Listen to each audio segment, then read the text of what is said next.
things I learned from my recent observing trip in Chile. First off, the 3 C's. Coffee is good, cookies are good, clouds are bad. Personally, I'm not much of a coffee drinker, but it seems to be a pretty staple of astronomy. Coffee or tea or something to drink that will keep you up late at night. Cookies are also a great source of something to eat while you're observing at 3 in the morning, and it's great. And clouds, I think you know why clouds are bad. Because of the way that the telescope worked, at least the one that we were on, a lot of time is spent waiting, because we were taking 10-minute long exposures, and we'd sometimes take 2 of them in a row. So a lot of time is spent waiting, and waiting means aimlessly scrolling through Facebook or Tumblr or reading fan fictions. Yeah. That time also sometimes gets to be spent gossiping about recent news.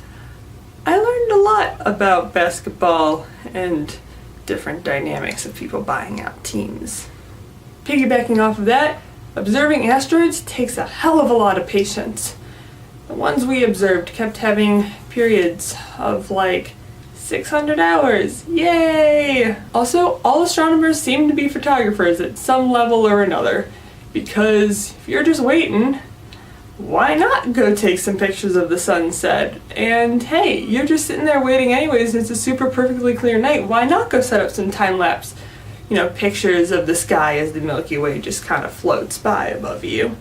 Good morning is a perfectly acceptable greeting at 1 p.m. when you're gathering for lunch.